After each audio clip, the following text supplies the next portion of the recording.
Hi, I'm Scott Clancy, leader and coach. I think the world needs better leaders and coaches. I want to learn how to be both. Today, in the lead up to Remembrance Day, I've got to start with saying thank you to all of our vets and everybody who continues to serve for the duty that they give to the nation. Thank you. Today, I want to talk about how we react in a crisis, how to coach people as they're dealing with how to react in a crisis.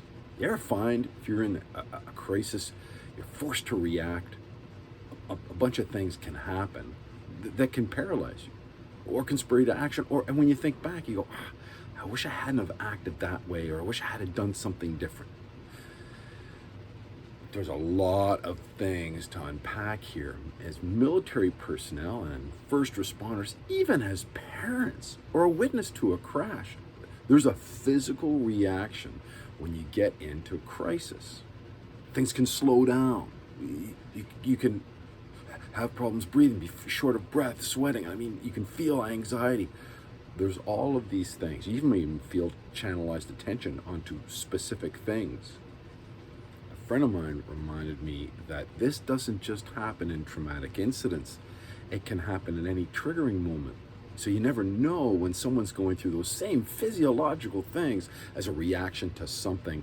Could be even something someone has said that sets you off where you're into that fight or flight freeze situation.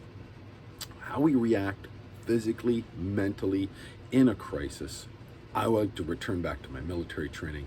It's the big three: breathing, self-talk, visualization. Breathing. Sometimes in a crisis or in a situation, we forget to breathe. It sounds silly. You're still breathing. You still might be going through but you're not conscious of it, and the breathing that you're doing is not assisting you. So there's a bunch of tools here, techniques. Just taking a deep breath. Once. Okay, box breathing, which is 4, 4, 4, 4. You might even start with just 4 in, 4 out, 4 in, and then try to get to 4 in, hold for 4, 4 out, hold for 4. Another technique is extending your exhale longer than your inhale. 1, 2, 3, 1, 2, 3, 4, 5. The exhale will allow you more time to calm your nerves. It helps. Okay, second is self-talk. Self-talk, specifically what can help you is mantras. What you want to do is talk yourself into the ideas of what you want to do. Sometimes it's just calm down. You might be in an argument or excitement that gets you riled up, and how you want to react is calmly. Other times it's act. Just get moving. In combat situations, things like this, it needs to be move. Just move. The issue or whatever it is. My basketball training as a coach helped me with this as well. There's mantras here that we use because, especially for children that get into these situations, game situations, and as they grow, they get better at it. My first times are, okay, look, see your man, see the ball. See your man, see the ball. And then you're shouting these cues to them across as a coach. See your man, see the ball. And they can quickly orient. Be the help. Okay, I'm going to be the help in the defense. I have to see where the ball. Okay. These mantras can help. When I was the commander one wing, I had 3 words: fly, shoot, spend. Mantras can help you when you get into a crisis, know how to react. Just get moving, calm down, whatever they are. My third tip here is visualization. See yourself acting the way that you want to react.